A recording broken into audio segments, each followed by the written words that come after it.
he is finishing a master's degree in Midrash, right? Torah literature. And he lives in Modi'in with his wife Mandy and his two sons Shaked and Neve. And the last few weeks he's been giving us some analysis of the political scene and of the pandemic scene. And today he's going to give us more of an inside look at Israeli society through graffiti.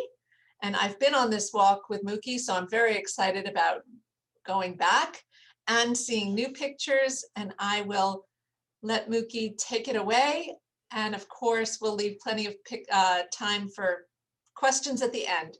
So thanks again, Muki. Hey, well, thank you. I'm just checking, you can see the shared screen? Yes. Excellent, okay. So my backdrop today is Tel Aviv. The Tel Aviv you can see in the backdrop behind me, the Tel Aviv of the beach, the waterfront, the fancy hotels. We are not going to be in that part of Tel Aviv today. We're going to be in southern Tel Aviv, in the old part of Tel Aviv. We're going to be reading the writing on the wall, looking at the graffiti. Now, I have to give a short disclaimer. I went during Hanukkah and took the pictures. I am sure that most of them are still there. I'm also sure that some of them have been changed.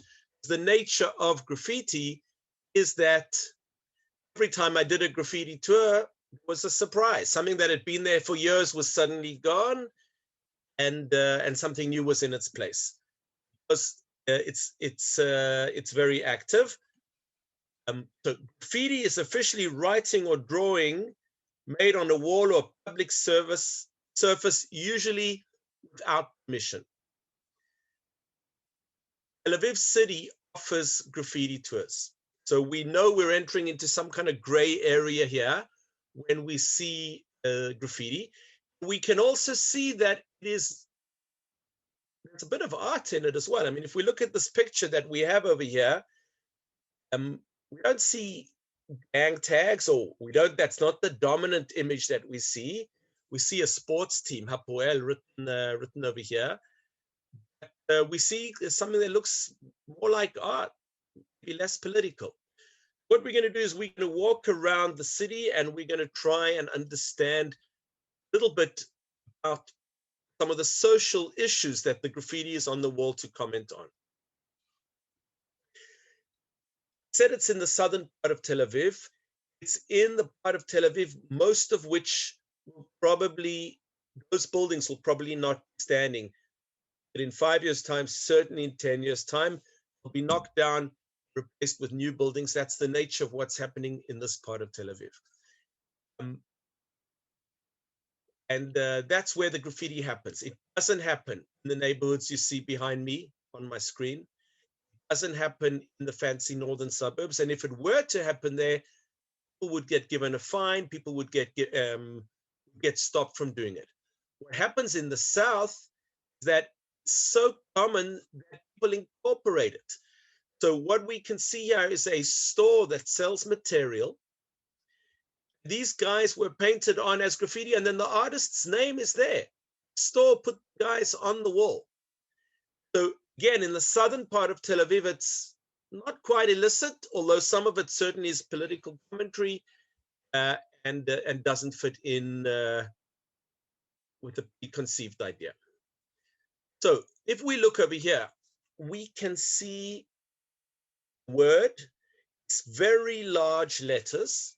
It's written on the balcony of a second floor. Where I was standing quite far away to take this picture. When you look at the picture, you notice, firstly, that it has the vowels, Hebrew vowels, for those that are less familiar, that you can see the lines and the dots we see under and over the letters. And also, it has the crowns on the letter. Now, we don't put vowels onto letters after second grade in Hebrew writing today, unless it is the Bible. And the crowns, actually, we don't normally see in the Bible, On a Torah scroll, if you unroll a Torah scroll, you will see it would be written with those crowns on letters. What does this word say? Amgosha. Amgosha is not a Hebrew word, but amagosh is an English word written in Hebrew letters. This is someone just playing, oh my gosh, all over the city, oh my gosh. And it's kind of funny because they're using traditional Hebrew, vowels and crowns, to write an English word, which is slang, even in English. That's what we're going to be doing. Like in the book of Daniel, when there was initially writing on the wall, all the king's wise men came, but they could not read the writing or make known its meaning to the king. I will confess that some of these I worked out myself. Some of these I learned from some of my colleagues, because it sometimes takes a while to make sense of the writing on the wall. This is what most of the walls do not look like.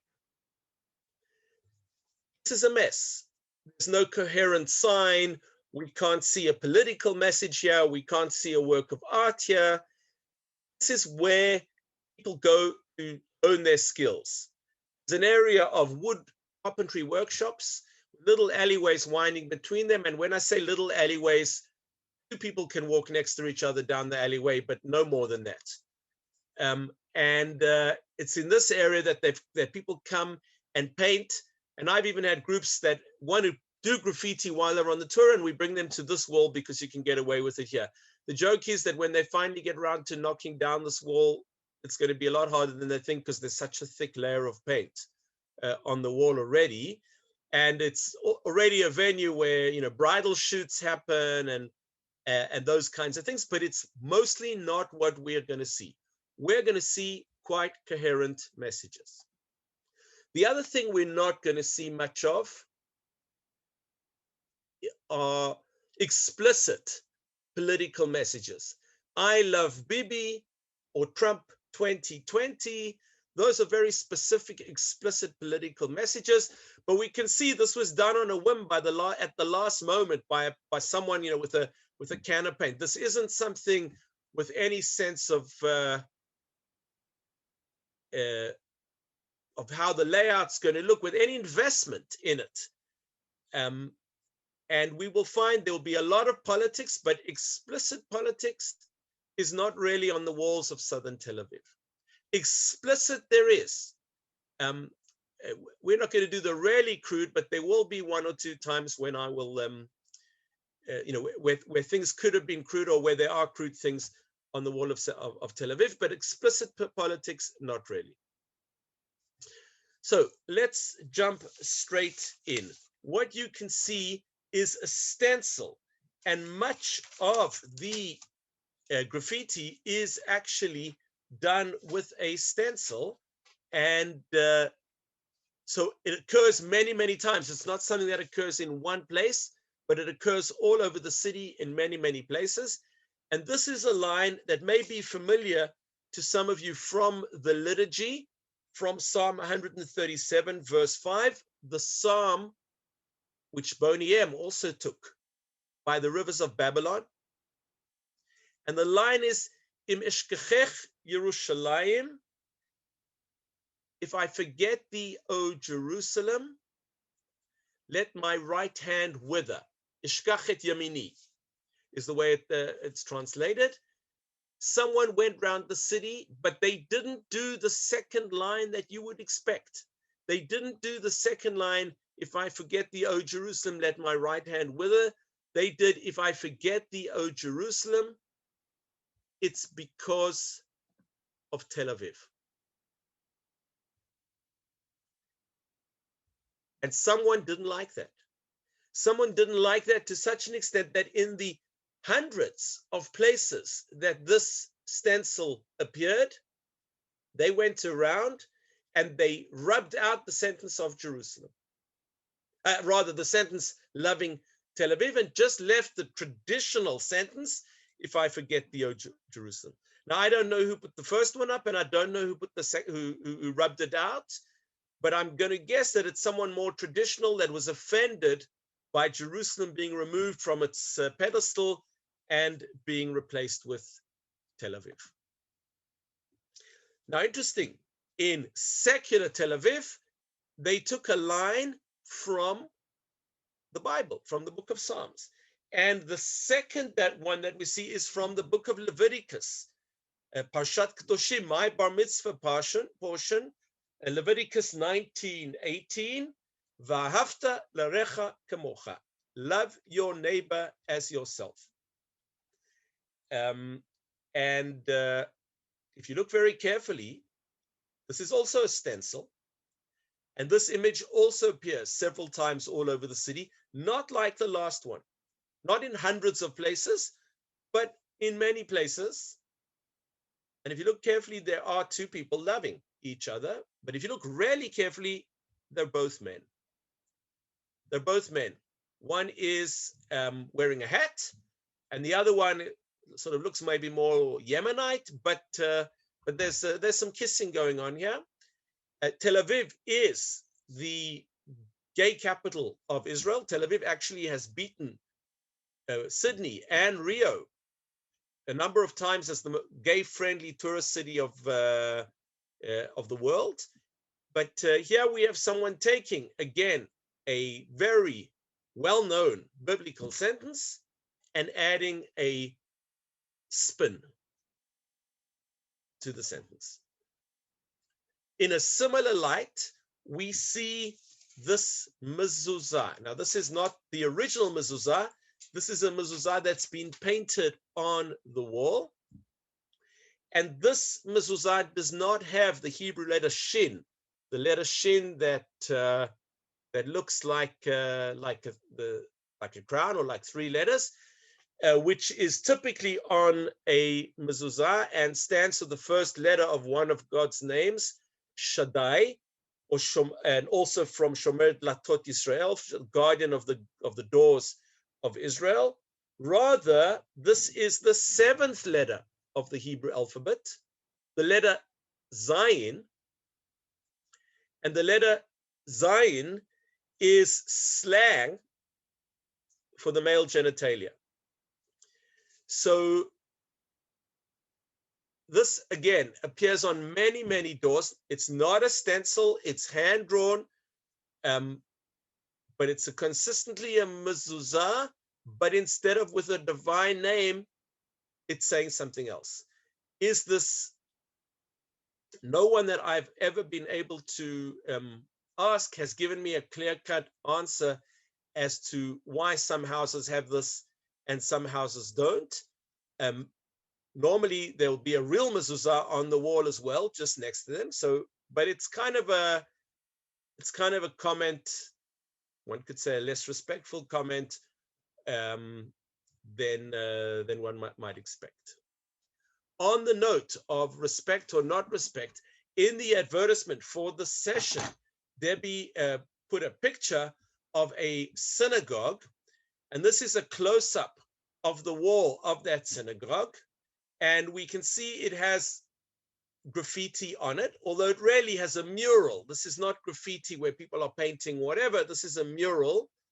In the green letters, we can see the time for the afternoon service, what time the mincha service will be. And we see the street name. And then we see there's a fence around the synagogue, which has got a sign on it selling something. And then in English, Hebrew, and French, requests for charity to support the synagogue. Now, the truth is, until they put the mural up, there used to be graffiti on the wall of the synagogue as well. And I guess they said, we want to fit into the neighborhood. We're going to put a mural up, but we want people to respect the wall. And once they put the mural up, people have not been graffitiing the wall.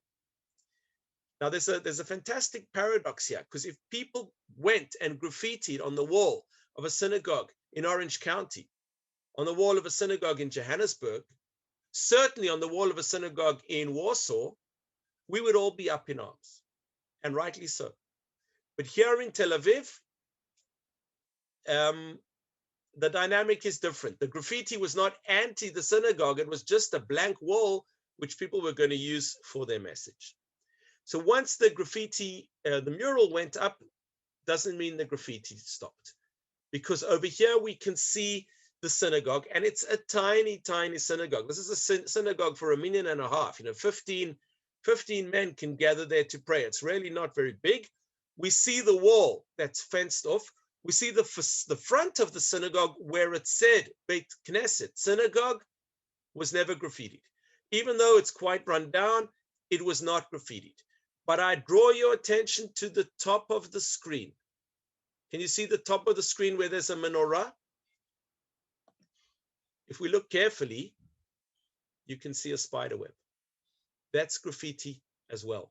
That is someone who crocheted that spider web, climbed onto the roof of the synagogue, and attached that spider web. Is it art? It doesn't fit the conventional definition of graffiti, but that spider web is, again, part of a statement, part of that Jerusalem-Tel Aviv argument about what's the real Israel.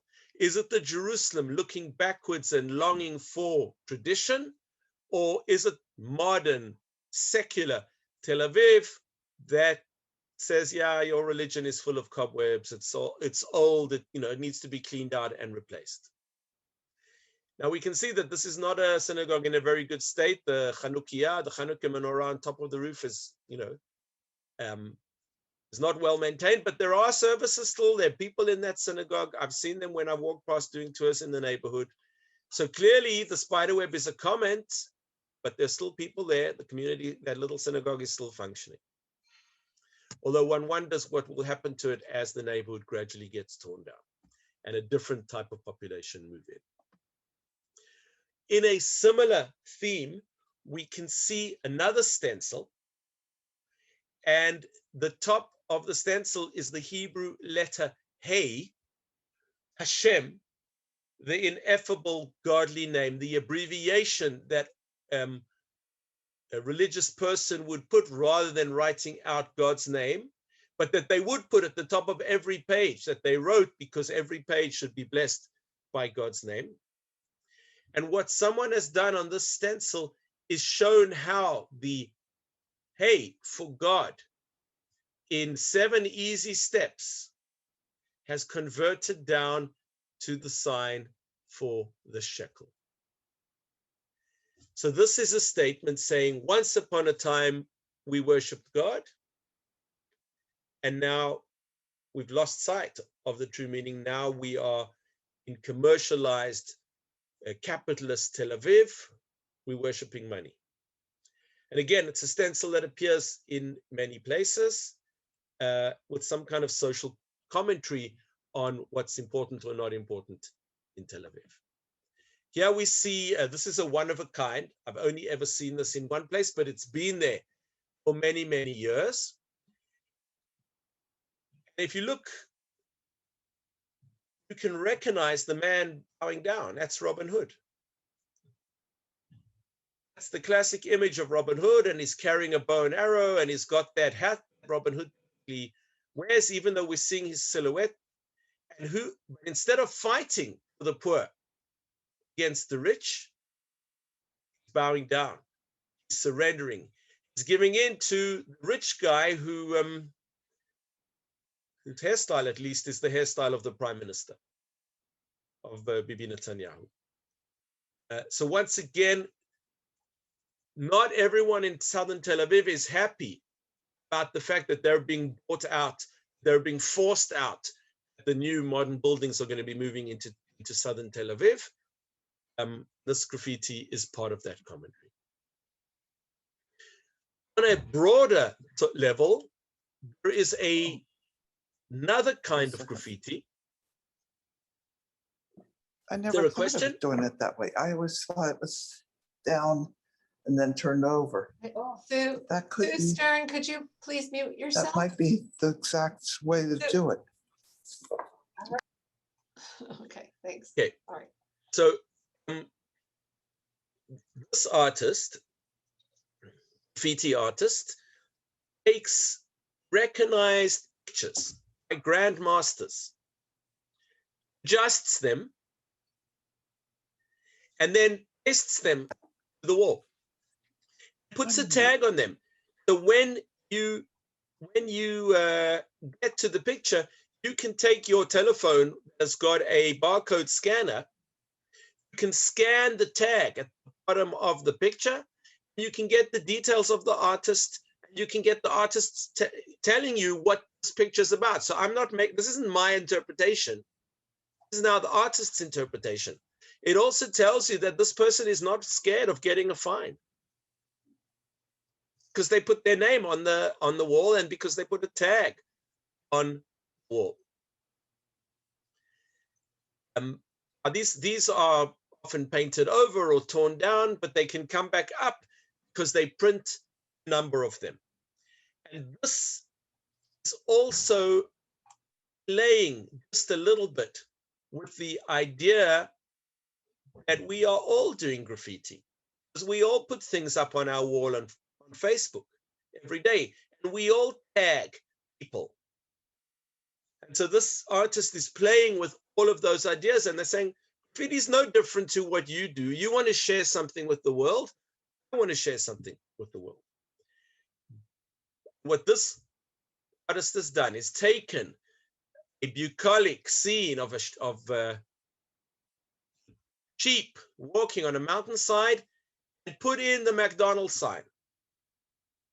Again, critical of the fact that we have a consumerist culture, critical of the fact that these sheep are blindly walking towards McDonald's, critical of the fact that Tel Aviv is becoming much more that kind of a city. In the same light, we can see over here a statue. If you don't recognize it, that is David. That is David, the same David that Michelangelo sculpted. But unlike Michelangelo's David, who is the epitome of the male physique, this David is overindulged. He's carrying his designer shopping bags. He's wearing his cap and his chains and his fashionable shoes, and he's let himself go. He's no longer in good shape that Michelangelo's David was in. This is a variation on the same thing. This is a one-off.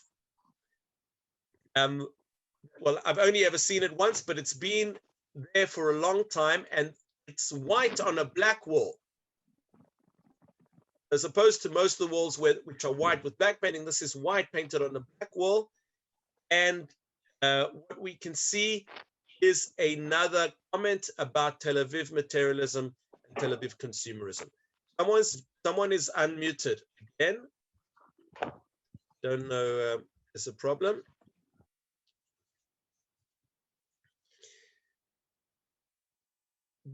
The graffiti that you can see now is the oldest piece of graffiti in Tel Aviv. And I'm not talking about all the stuff at the bottom of the screen. I'm talking about the picture at the top with the white frame around it, the arrows. Now, for those of you that have not spent a lot of time in Israel, that image may not be immediately clear to you. But to Israelis my age, even Israelis 10 years younger and upwards, this is an image that we all know. This is the image of the assassination of Prime Minister Rabin. He was an amateur photographer, videographer, who was filming Rabin's arrival and departure to the square. He shouldn't have been there. It was part of the security problem. In fact, he could be there to film it. He actually captures the assassination. And those pictures are pictures we all see on TV. Those pictures were printed in the newspaper, and those pictures were painted on the wall already 25 years ago. And although many changes have happened in Tel Aviv, those pictures stay there. We can see someone put something over it and it was ripped off. That's why there is this line across the screen where something got stuck to it and was ripped off. It's very interesting. The Zionist thinker Max Nordau used to always say of Tel Aviv, city with no past, nothing but a future. He was commenting on what could be built in Tel Aviv, unlike Jerusalem, that was a city with so much past, it was difficult to build a future. Of course, in Tel Aviv, this event has been a traumatic shaping event in Tel Aviv. It is marked on the wall. And I always include it in my tours. I want to draw your attention, the blue arrow has come up on the screen, points to 3 Hebrew letters very recently painted on the wall. Mi, Yeh, Ba'a. Okay, who will be next? When I saw this for the first time, Hanukkah time, when I took these pictures, and as we know, because of the corona situation, the COVID situation, I'm not there every other week like I used to be, but much less frequently. Thought to myself, we have elections coming up again. There is tension, but all things considered, we've been very focused on the COVID situation, and I didn't feel that another political murder was really something that was building up until I reread the sentence and I got gender. Remember, friends, Hebrew is a gendered language. This says, who will be next in the feminine? It's not commenting on political murder. It's commenting on the fact that there has been a wave, a spate of women murdered during the shutdown and the lockdown, women confined into homes with abusive men. And this is a comment on that. Now, why do we have that commentary? Started off by talking about how people were taking secular comments and adding a modern meaning, like love your neighbor as yourself, or whatever it may be. Over here, like a page of Talmud, there is the murder story at the top, and then there's a modern commentary underneath it. Who will be next?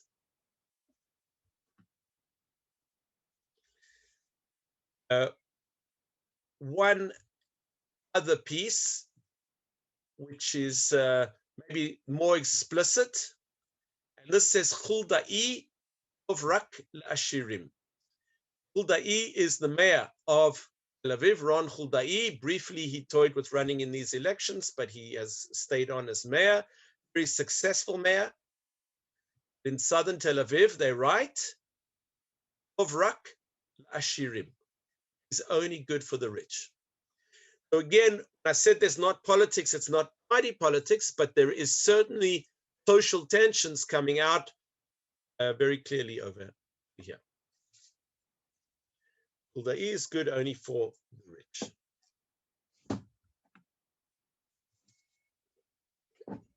So moving on to someone who should be familiar to you by now, that is Theodore Herzl.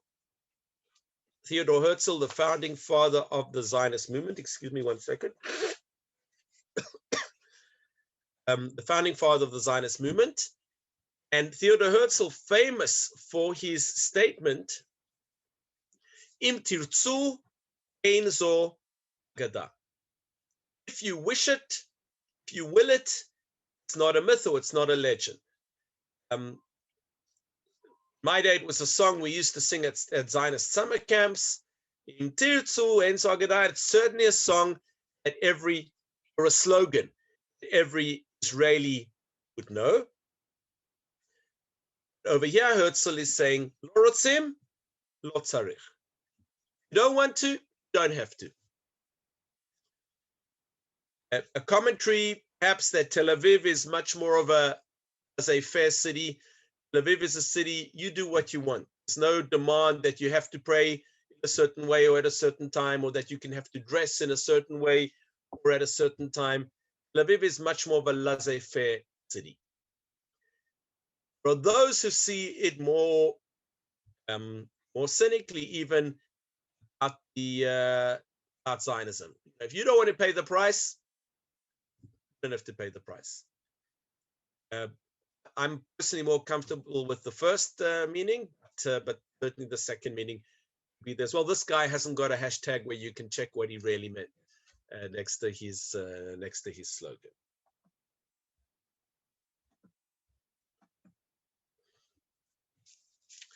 Now, this is a piece that has been there for a long time. In fact, the window was put in the middle of it at a certain point. You can see the window at the bottom cutting through the legs, the two personalities. You can also see that it is signed by an artist who calls himself Kislev. If you Google him afterwards, I think you can even buy some of his works online. So this is a recognized artist. He's not bashful about putting his symbol, his tag, and his name on the image. And he did this image twice.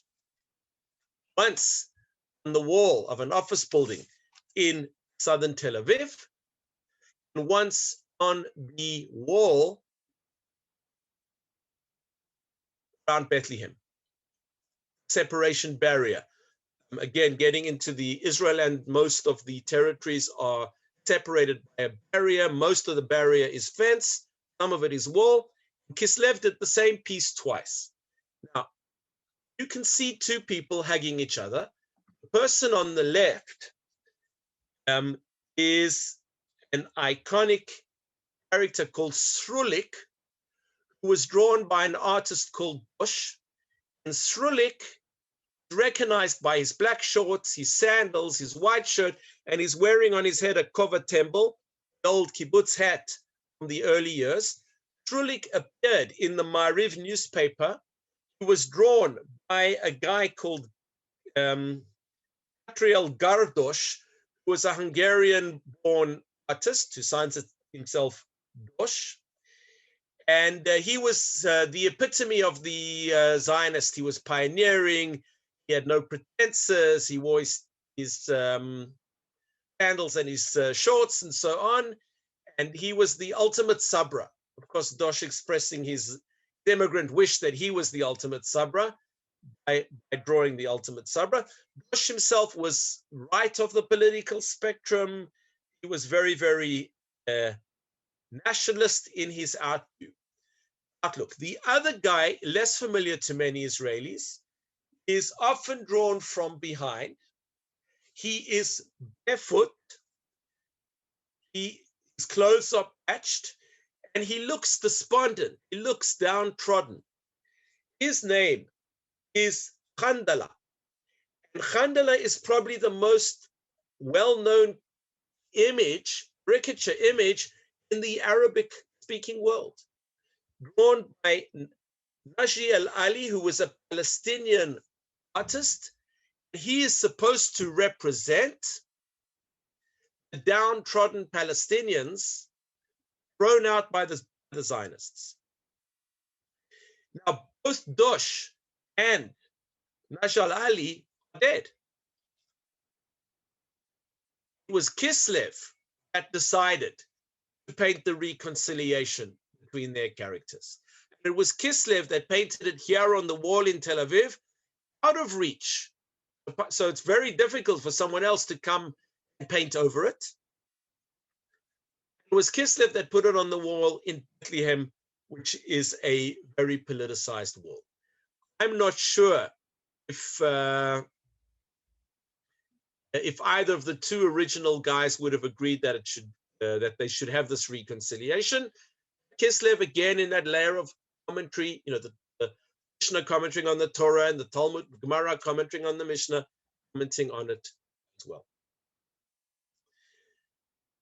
The next piece that we see, ignore the men, they're not connected to the piece that we see in the slogan. Men that you can see that look sort of like a witch doctor kind of image from where I grew up. On the back of a blue and white background, someone has put words Gam Tel Aviv zo hitchalut.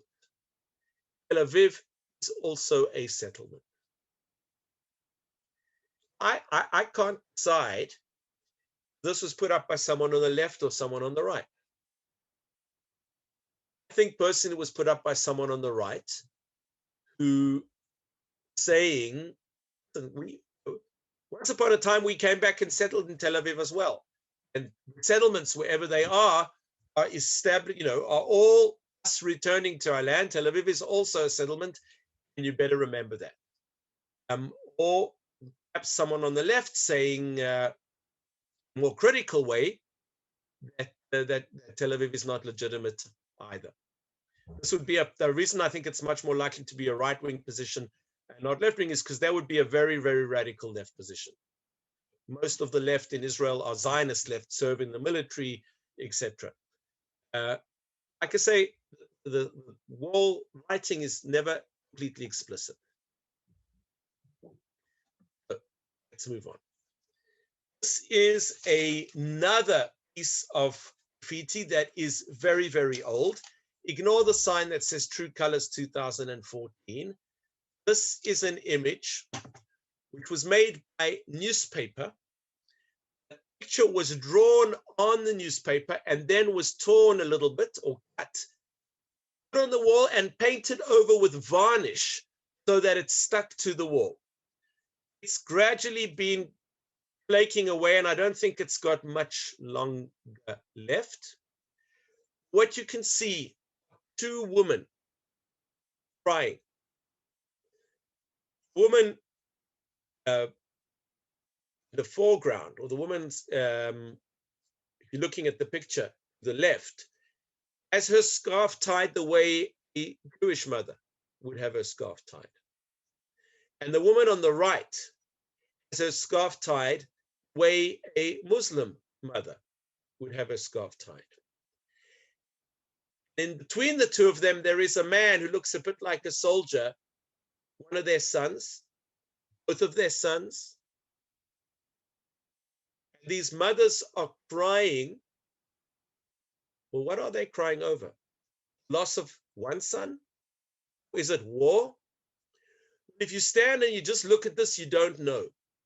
If you look really closely, the artist took the newspaper from 1948, newspaper from the day of the declaration of Israel's independence. So they're making a statement that too many people have died because of this.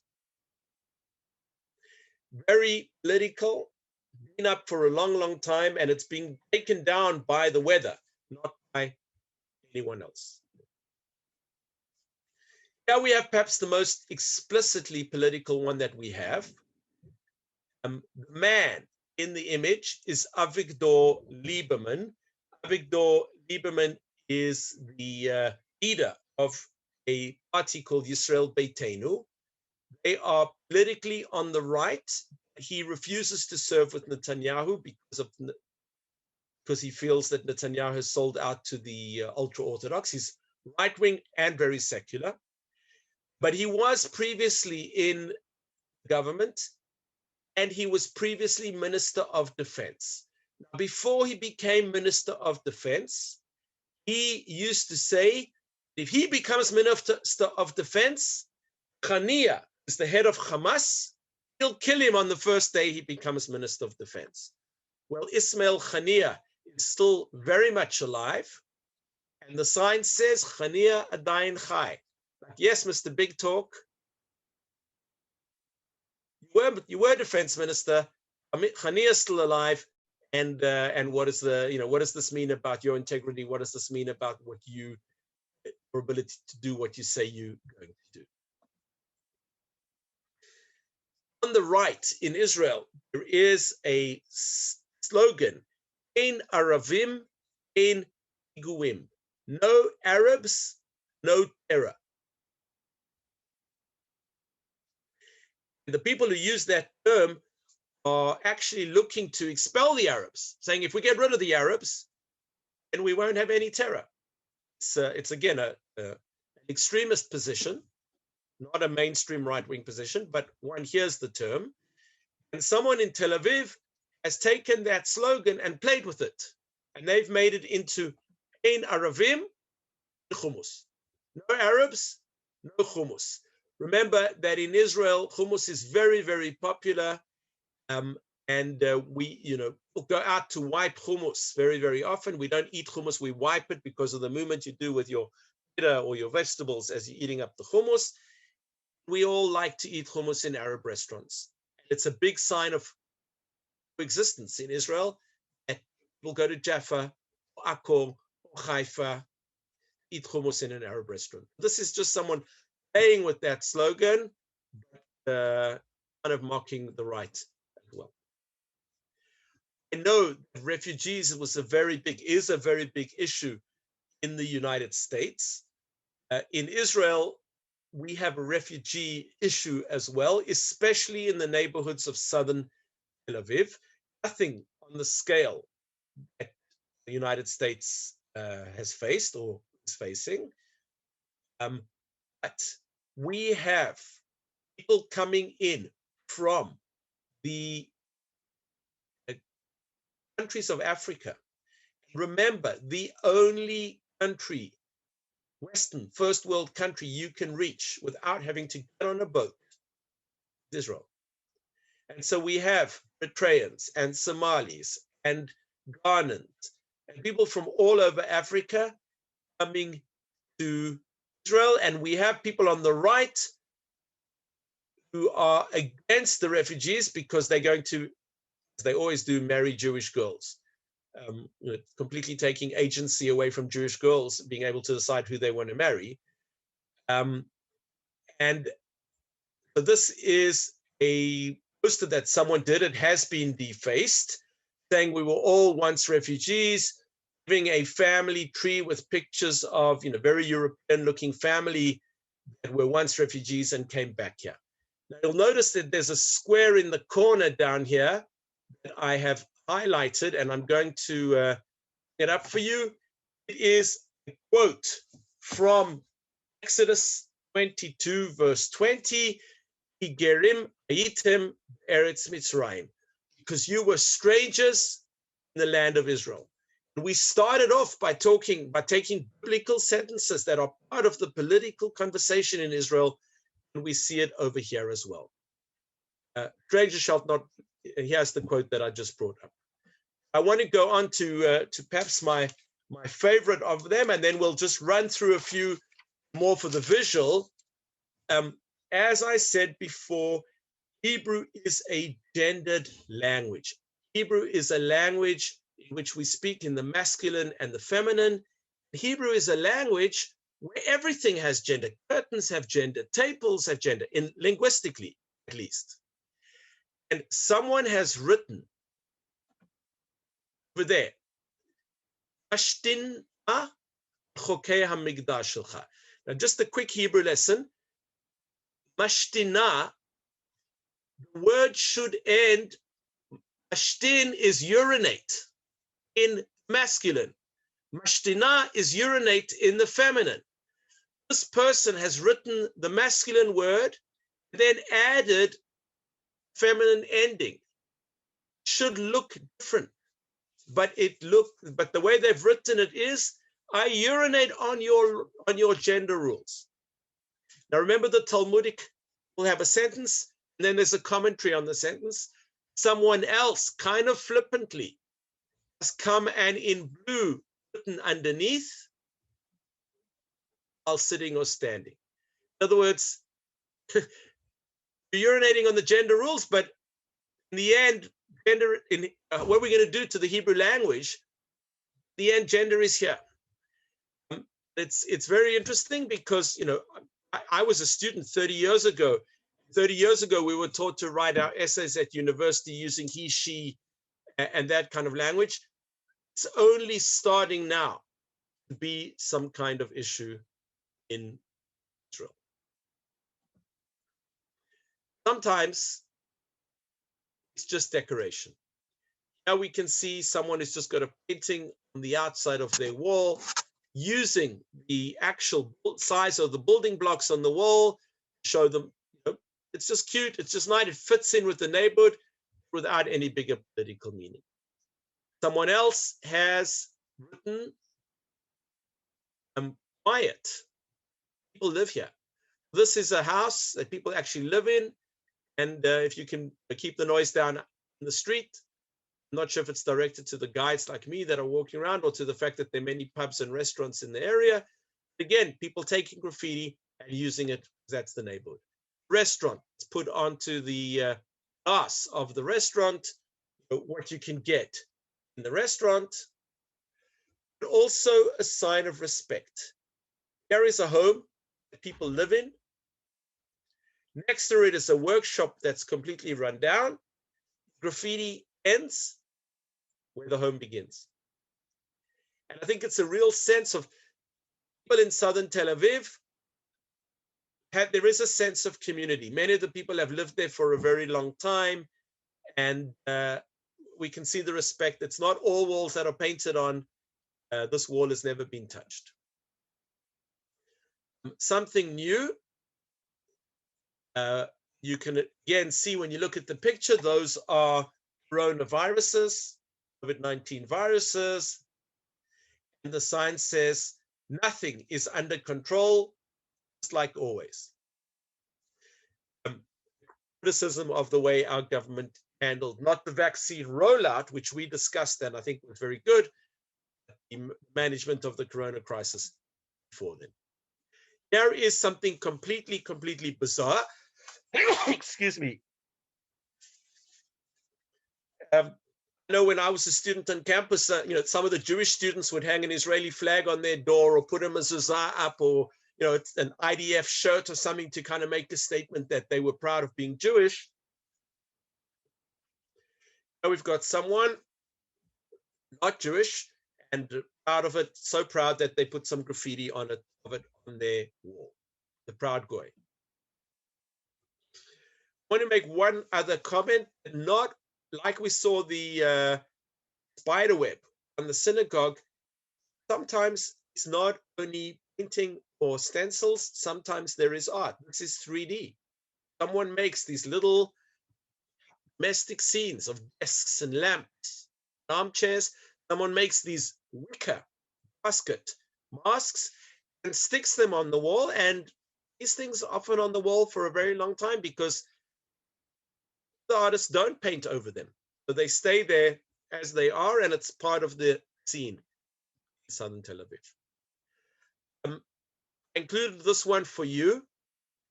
This is a carpentry shop, Cohen Carpenters. The word Cohen Carpenters appears on the wall over there.